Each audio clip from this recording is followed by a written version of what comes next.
r/AskReddit, what is a legal scam that is still happening in 2022? Printing fee for digital tickets. Ticketmaster. WTF is a handling fee when I am the one handling my own phone?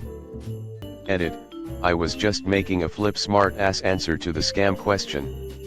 I had no idea it was this much of a problem. LOL grinning squinting face. Congress officials being allowed to trade stocks. Insider trading within Congress. But if we do it, we end up in prison. MLMs. Look, up, if you want to get in on some legal scam, you have to do your own research. That's why I recommend you buy my book, What You Can Do to Legally Become Rich in 12 Easy Lessons. Just 24 easy payments of $199.99 and you will have the secrets to being a millionaire unveiled right before your eyes. If debt collectors can trick a grieving person into uttering words that imply you take responsibility for your dead relative's debts, that can be treated as a binding oral contract and allow them to collect from you. Edit, I've gotten a lot of replies saying this is unenforceable in pretty much any jurisdiction. They just make you believe that's the case so they can increase the pressure for you to pay. Don't give them a dime and go talk to a lawyer, you should do that anyway before following legal advice from someone who may not even be in your country. Civil forfeiture. You're going to tell me that a cop thinks that my property might be used for illegal activity, and that cop is going to steal it from me and pad their department's bottom line? What the actual F? Title pawns, payday loans, some charging 300% interest. Paying services charges, I don't mind paying a $10 delivery fee but will not pay a $0.99 service charge. Televangelists like Joel Osteen. The troubled teen industry. It doesn't work. It traumatizes children. It's legal kidnapping. I hope more attention comes to it and something happens. They're a business and the goal is to make money, not help troubled teenagers. FFS, half the time the kids aren't even troubled. E.T.A. The troubled teen industry refers to for-profit organizations aimed at steering rebellious and at-risk youth onto a better path through reform camps. But their methods are tough love, negative/positive punishments and physical labor. Because it's a business meant to make money, a lot of corner cutting happens. They hire young and untrained staff for less pay rather than therapists and certified nurses and teachers. It's also not regulated at all, so they can effectively do whatever they want with little recourse. They use scared straight tactics and beat kids into obedience.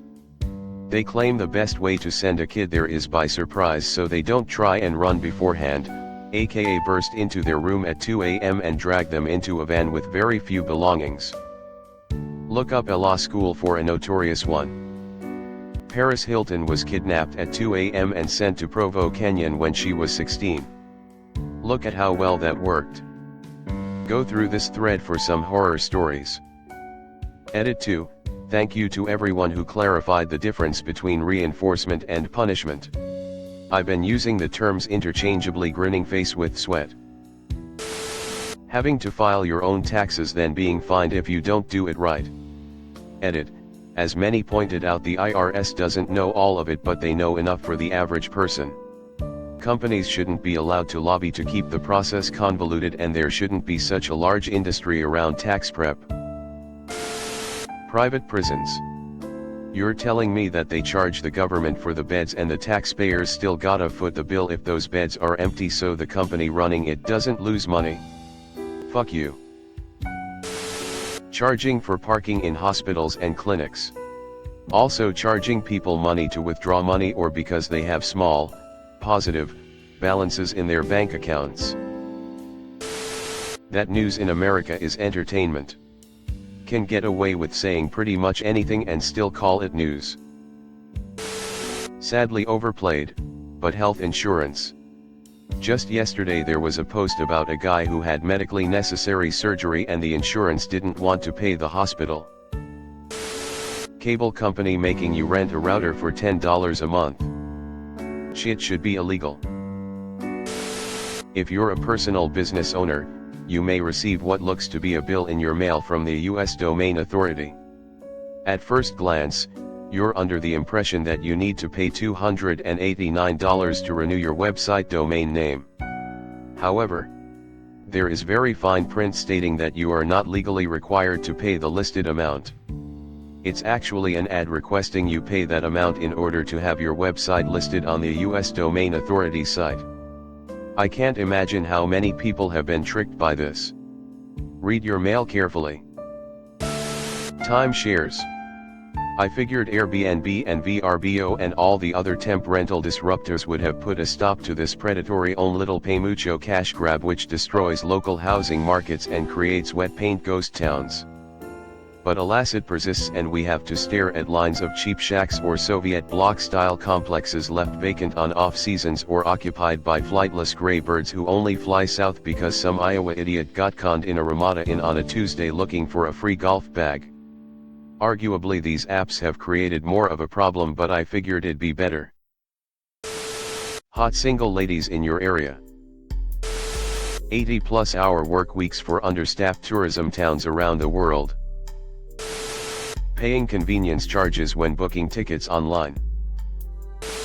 Lobbying. Why insurance goes up after an incident. The fact that you give regular monthly installments is the intent that they will save you the hassle in case of a problem. Payday loans. Extended warranties, so many promises made, but when time comes for a claim, almost all are denied. MLMs. No, Karen, you are not going to be a millionaire with your shitty products. Civil asset forfeiture. Congress being able to pick stocks while regular people can't, either because of the industry they're in or because their 401k is just some mutual fund with high fees. The most powerful people in our country, legislators, can play with the stock market as they please. Doesn't matter how much inside information they have. Health insurance in America. I spend $600 a month to cover myself and my son and have never walked into a medical appointment without a $200 to $300 bill showing up in the mail. It seems since I can afford insurance, then I get charged more for services after the insurance company negotiates prices down. I'm a single father making 15/HR. Insurance is more than rent and my car payment combined. Extended warranties on vehicles. Good luck getting them to pay. USA tax paying system. Paraphrasing, we know how much you owe, but we want you to calculate it and you have to get it correct under pain of prison or paying too much. Oh, and the whole process is more complicated than it needs to be because of private interests. Health insurance. My parents went to get some prescriptions the other day. With insurance $250, without insurance $160. Reddit's video player. My kid's school charges a $3 internet fee if you want to refill their cafeteria cards via the website. If you do it in person, there's no fee. If they feel they have to charge a fee, shouldn't it be the other way around, since if you use their website you aren't taking up anyone's time? University fees. I have to not only pay for my classes and admin fees, I have to pay for 2 separate student union fees, a technology fee, an online processing fee, and a recreation and athletic fee, despite the field house being entirely closed due to COVID. Insurance covering less because you have dual insurance. NFTs. Charging huge fees for parking permits without spending any of that money on the maintenance of those parking spots. Like 90% of all crypto companies out there. Buy ETH through us and guarantee a return. They are all either pump and dump, or pyramid schemes. Payday lenders. To why Soprano wouldn't have stooped so low. I'm too late for this to be seen probably, but I'll post it anyway. I once accidentally clicked something on the internet and unbeknownst to me signed up to some crappy subscription for £15 a month. The subscription was basically a monthly spam email about something uninteresting that went unnoticed. It was somewhere between 6 to 12 months before I noticed I was paying this company money, as I thought it was my Wi-Fi bill showing up on my direct debit record. I googled the company name. It was a company in Macclesfield or Mansfield if I remember correctly. Straight away the reviews were all saying it's a scam, hard to cancel the direct debit, etc. Phoned my bank, who informed me the company was known to them but had always stayed within the law and I'd be extremely lucky to get any money refunded. Bank also said that I needed the company to stop the subscription as they couldn't do it. I found the customer service number for this company. Straight away was told by the automated voice lady that it was £1 something a minute to be on the phone to them, which infuriated me as I was having to pay even more money to get them to stop scamming me. Anyway, I got put on hold after a minute or so of ringing. The icing on the cake was the on hold song was The Streets, Dry Your Eyes Mate. At that point I laughed to myself and applauded their sheer cheek. I got played well. Edit, spelling. Politicians and their families investing in the stock market. I'm not sure if there's an actual name for it, but the practice of banks where they prioritize your automatic payments in order of highest to lowest so that you're more likely to overdraw earlier, and then they can slap on their overdrawn fees for each consecutive payment that attempts to go through. For example, you have $600 in your account and have 6 automatic payments coming out. They prioritize the $400 loan payment first, then the $120 car insurance, then $50 internet, $50 cell phone, $50 utilities, $50 renter's insurance. You now owe $90 in overdrawn fees, are late on 3 bills, and are mostly broke. If they'd have prioritized the last 5 first, then the loan payment, you'd have $280 left, a bill you're late on, and $30 in overdrawn fees. It's so fucking scummy. Praise the good God Amway, purveyor of fine essential oils and blankets. Printer ink. Insane rent prices for houses even squatters wouldn't stay at. Education prices. Medication costs. My dog had hookworm and so my doctor recommended I get treated as well just to be safe. Pharmacy called me warning that it would cost me $2,995. Asked my doctor if there was an alternative, was able to get an equally effective treatment for $45. Estate agents, they charge you thousands to open a door to a house so you can look around it and a couple of emails. Fake job offer scams. The PS5 collectors are still just grabbing as many as they can and making sure to sell them at a massive upcharge. This has been going on since the PS5 went onto shelves. Lobbyists buying our representatives. The housing market. So many corporations are buying up houses and then jacking up rent. Construction and real estate industries. And then you have builders that build small, cheap, units that won't stand the test of time because corners are being cut. And real estate agents trying to line their own pockets with bidding wars and creating a sense of scarcity and urgency. Civil forfeiture and cash bail. Automatic tipping at fast food places. I mean, I get leaving a tip at a sit-down restaurant where a waiter or waitress is taking care of you. But if I go to Chipotle and get a bowl and they automatically add a 20% tip, that's a lot of money. I might consider a tip if they could add cheese last so the guac doesn't stick to the lid. Big OOF.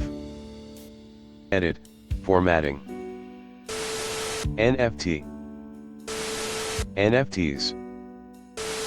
Entering your contact info on any website. They can track and contact you with only keystrokes. You should never enter your shit online, unless you know the site is secured. Convincing people if they don't give 10% of their money to rich-ass churches, they will burn in hell. News which isn't useful or objectively true, and therefore not news, but propaganda. America's privately owned prison system, which is a hub for modern-day slavery. That cookies still exists on websites. Sometimes I don't have an option but just to give them goddamn cookies. Cancel cookies. Kenneth Copeland and his kill fleecing their congregation for millions for private jets and Satan knows what else. Universities charging extremely high tuition fees, students being indebted for the rest of their life simply because they want to do the right thing and study so they can be a valuable member of the workforce in society. American restaurants forcing the burden of employee wages onto their customers. Public service student loan repayment programs. The American healthcare system. Student loans. Thanks for watching. Leave a like if you have enjoyed this video and subscribe to never miss an upload.